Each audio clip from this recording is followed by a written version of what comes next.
Assalamualaikum, Maha Sarfazi here from the platform of Study River Academy. Today we will discuss the current affairs of 10th and 11th of November 2022. आज का हम lecture start करते हैं और जो important points हैं उनको discuss करते हैं।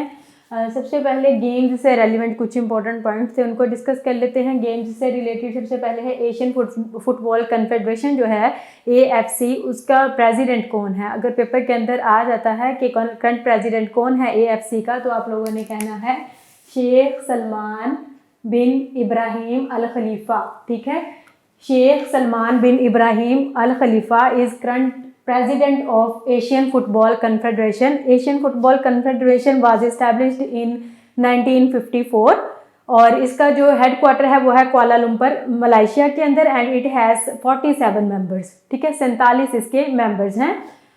फिर उसके बाद दूसरे नंबर पर है कि इंग्लैंड की जो मेन क्रिकेट टीम है पाकिस्तान के अंदर आएगी और पाकिस्तान की जो क्रिकेट टीम है, जो मेन क्रिकेट टीम है, उसके साथ 3 टेस्ट मैचेस खेलेगी।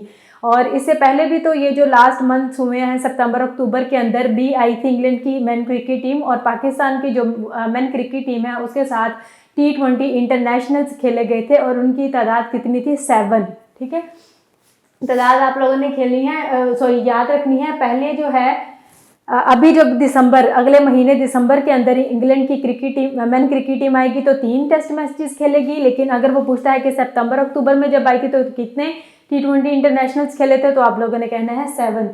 उसके बाद है Sultan Azlan Shah cup. Sultan Azlan Shah cup का हम पहले भी डिस्कस कर चुके हैं। मैंने आप लोगों को बताया था कि ये टूर्नामेंट हॉकी से रेलिवेंट है और हॉकी से हमारे लिए एक इम्पॉर्टेंट खबर ये है, यहाँ पर न्यूज़ ये है कि हमारे पाकिस्तान ने वहाँ पर ब्रॉन्ज मेडल विन किया है और जापान के साथ खेल रहा था। जापान को बीट किया पाकिस्तान ने और ब्रॉन्ज मेडल विन किया। और तकरीबन ये जो लास्ट 11 ईयर्स हैं उनमें से ये पहली अचीवमेंट है पाकिस्तान की। जितनी भी अगर हम इंटरनेशनल हॉकी टूर्नामेंट्स देख लें उसमें पाकिस्तान की ये पहली अचीवमेंट है पिछले 11 सालों में। ठीक है, पाकिस्तान ने सुल्तान अजलान शाह कप के अंदर अभी ब्रॉन्ज मेडल विन किया है और ये कब 9 नवंबर 2022 के अंदर। और कहाँ पे सुल्तान अजलान शाह कप खेला जा रहा है? मलेशिया के अंदर। मलेशिया के अंदर मैंने आप लोगों को पढ़ाया था। उसके बाद कुछ ऑर्गेनाइजेशंस हैं, ऑर्गेनाइजेशंस को डिस्कस कर लेते हैं। सबसे पहले है UNFPA, ये है United nation fund for population activities. ये हम पहले भी इसका देख चुके हैं, एब्रीविएशन हम इसको देख चुके थे पहले भी, लेकिन आज हम इसका देखेंगे कि हेड कौन है, ये इस्टेब्लिश कब हुआ और इसका हेड क्वार्टर कहाँ पे है। UNFPA was established in 1969। 1969 के अंदर इस्टेब्लिश हुआ था United nation fund for population activities और चांद पर भी पहला कदम 1969 के अंदर रखा गया था और इसका हेड क्वार्टर कहाँ पे है? न्यूयॉर्क USA के अंदर। अगर United nation fund for population activities का पूछा जाता है आप लोगों से, तो आप लोगों ने कहना है न्यूयॉर्क के अंदर।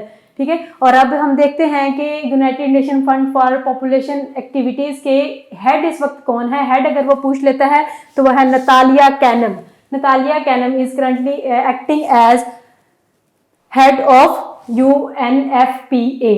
ठीक है, उसके बाद है यूनेस्को। यूनेस्को जो है ये है United Nation Educational Scientific and Cultural Organization. ठीक है, United Nation Educational Scientific and Cultural Organization जो है ये 1945 के अंदर बनी थी, 1945 के अंदर। ठीक है, और यहाँ पर इसका हेडक्वार्टर अगर वो पूछता है तो वो है पेरिस के अंदर, यूनेस्को और पेरिस। ठीक है, इसमें भी एस आ रहा है तो उसमें भी एस आ रहा है, इस तरह से याद कर लें। यूनेस्को का हेडक्वार्टर जो है वो पेरिस के अंदर है और अगर वो करंट इसका हेड पूछते हैं वो है ऑड्रे अजूले। ठीक है, और पाकिस्तान ने इसको कब ज्वाइन किया था? पाकिस्तान ने इसको 1949 के अंदर ज्वाइन किया था, 1949 के अंदर, 1949 के अंदर। और यहाँ पर ये है कि इसकी यूनेस्को की अभी रिसेंटली एक रिपोर्ट आई थी, उन्होंने कहा है कि जो कॉमनवेल्थ स्टेट्स हैं, मैंने आप लोगों से पहले भी डिस्कस किया हुआ है, कॉमनवेल्थ स्टेट्स जो हैं 56 मेंबर्स हैं उसके, तो उन्होंने कहा है कि अगर 2000 से लेकर अब तक देखें कॉमनवेल्थ स्टेट्स के अंदर जितने भी ममालिक आते हैं उसमें तकरीबन 200 जर्नलिस्ट की टारगेट किलिंग हुई है। ठीक है, तकरीबन 200 जर्नलिस्ट की। और हमारा जो पाकिस्तान है, प्यारा पाकिस्तान, ये भी इसी में आता है CWS के अंदर। और हमारे जो अरशद शरीफ है रिसेंटली उनकी असैसिनेशन हुई है और कब हुई थी? 23 अक्टूबर। ठीक है, और इनकी जो पैदाइश हुई थी वो है 22 फरवरी को ये पैदा हुए थे। अगर वो पूछ लेता कि उनकी बर्थ एनिवर्सरी कब होती है तो 22 फरवरी है, 22 फरवरी। उसके बाद है ये ऑर्गेनाइजेशन, यहाँ पे हम एंड करते हैं, नेक्स्ट पॉइंट स्टार्ट करते हैं। नेक्स्ट पॉइंट के अंदर फेडरल मिनिस्टर्स वैसे पहले भी डिस्कस करते रहते हैं, लेकिन इनकी से रेलिवेंट जब न्यूज़ होती है तो फिर मैं ऐड कर देती हूँ। सबसे पहले देखते हैं आईटी एंड टेलीकम्युनिकेशन के सैयद अमीनुल हक। और सैयद अमीनुल हक ने ये कहा है कि 5G टेक्नोलॉजी पाकिस्तान के अंदर जो दिसंबर 2022 के अंदर आनी थी वो दिसंबर 2022 के अंदर नहीं आएगी, वो नेक्स्ट ईयर जुलाई 2023 के अंदर आएगी।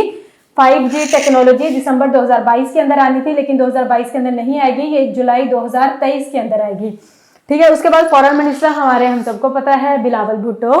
फिर उसके बाद है इंटर प्रोविंशियल कोऑर्डिनेशन के इस वक्त कौन है फेडरल मिनिस्टर, वो है एहसान मजारी। ठीक है, एहसान मजारी। उसके बाद कुछ मिसलेनियस क्वेश्चंस हैं। मिसलेनियस क्वेश्चंस के अंदर ये है कि Pakistan Iran joint border commission जो है उनकी रिसेंटली एक मीटिंग हुई है, उस मीटिंग का अगर वो नंबर पूछते हैं तो वो है 24th मीटिंग हुई है। ठीक है। और यहाँ पर बस उन्होंने ट्रेड को बूस्ट करने के लिए और ये जो सिक्योरिटी होती है इसको इम्प्रूव करने के लिए इसी से रेलिवेंट उनकी वहाँ पे कुछ मुज़ाकरात हुए। उसके बाद है कौन नब्युल्ला से रेलिवेंट मैं थोड़े से ही आप लोगों के साथ डिस्कस करूंगी, लेकिन उससे पहले नब्युल्ला का बता देती हूँ। नब्युल्ला जो है ये एक क्लस्टर होता है गैसेस का और डस्ट का। ठीक है। नब्युल्ला जो है एक, जैसे समझ लें आप, नब्युल्ला जो है एक क्लाउड है डस्ट और गैसेस का। ठीक है। नेब्यूला, और ये जो है कौन नेब्यूला, ये भी उसकी एक एग्जांपल ही है। कौन नेब्यूला जो है अभी रिसेंटली इसकी न्यूज़ ये है, कौन नेब्यूला की अभी रिसेंटली एक बहुत अच्छी पिक्चर इन्होंने रिलीज की है और वो पिक्चर बड़ी प्यारी है। अगर उसको देखें तो कल मैं देख रही थी न्यूज़पेपर में तो यूँ लग रहा था जैसे कोई लड़की खड़ी हो बैक फेस करके, लेकिन जब मैंने ओपन किया था वो एक कौन नब्यूला की पिक्चर थी। कौन नब्यूला बहुत प्यारा सा है, इसको देखिएगा निकाल के। ये कौन शेप होता है, ठीक है, ये एक क्लाउड है डस्ट और गैसेस का, और अगर वो लोकेशन पूछता है कि ये कहाँ पे है तो ये स्टार फॉर्मिंग रीजन है स्पेस के अंदर, उसका नाम है NGC 2264। NGC 2264 एक स्टार फॉर्मिंग रीजन है स्पेस के अंदर, ये वहां पर पाया जाता है कौन नेब्यूला। ठीक है। कौन नेब्यूला जो है जमीन से तकरीबन 2500 लाइट ईयर्स दूर है। कई लोग इसको 2700 भी कहते हैं, ज्यादातर 25 आप लोगों ने करना है। 2500 लाइट ईयर्स जमीन से दूर है और इसको डिस्कवर कब किया गया था? 18th सेंचुरी के अंदर। और किसने किया था? विलियम हर्शल ने। ठीक है, हर्शल ने किया था, विलियम हर्शल ने इसको किया था 18th सेंचुरी के अंदर। अगर वो पूछ रहा था ये किस कॉन्स्टिलेशन में आता है तो आप लोगों ने याद रखना है मोनोसेरस के अंदर, मोनोसेरस के अंदर। फिर उसके बाद है ईरानियन रेवोल्यूशनरी गार्ड्स जो है, इन्होंने रिसेंटली कहा है कि हमने एक ऐसा मिसाइल बनाया है, हमने एक ऐसा हाइपरसोनिक मिसाइल बनाया है जो जितने भी एयर डिफेंस सिस्टम्स हैं उनको पेनिट्रेट कर सकता है। ठीक है। अच्छा, ईरान से रिलेटेड एक दो न्यूज एजेंसी मैं आप लोगों को बताती हूँ। तस्नीम, TASNIM, तस्नीम, और दूसरे नंबर पर है फार्स, FARS। मैं यहाँ पे लिख देती हूँ। दो ईरानी फार्स वैसे हम पहले भी डिस्कस करते रहते हैं लेकिन मैं दोबारा लिख रही हूँ। फार्स एक न्यूज एजेंसी है और दूसरे नंबर पर है TASNIM, तस्नीम। ये दोनों है न्यूज एजेंसीज ईरान की। उसके बाद है गल्फ कॉर्पोरेशन काउंसिल जो है, ये एक इंटरनेशनल ऑर्गेनाइजेशन, रीजनल ऑर्गेनाइजेशन है। यहाँ पर जो है GCC अगर वो पूछता है तो वो कब स्टैब्लिश हुआ था? इट वाज एस्टैब्लिश्ड इन 1981, 1981 के अंदर ये स्टैब्लिश हुआ था और इसका हेडक्वार्टर जो है ये रियाद के अंदर है। इसका रिसेंटली ये था कि वो आप लोग सेक्रेटरी जनरल उन्होंने बताया हुआ था GCC के, अगर GCC के वो आप लोगों से करंट सेक्रेटरी जनरल पूछ लेते हैं तो आप लोगों ने कहना है डॉक्टर नायब फाले। Doctor Nayef Falah is currently acting as secretary general of GCC। ठीक है।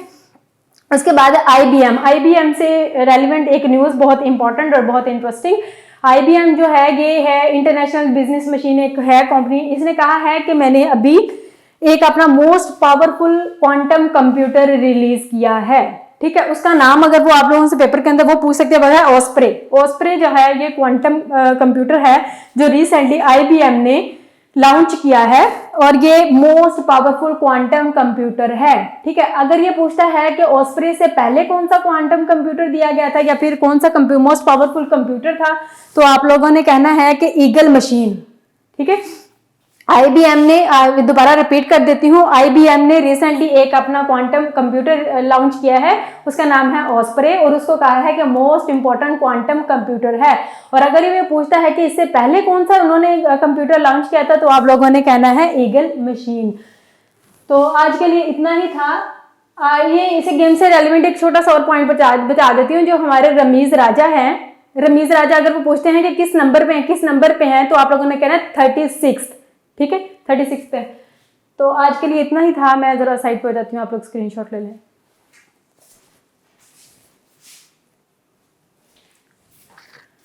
Okay, thank you so much, Allah Hafiz.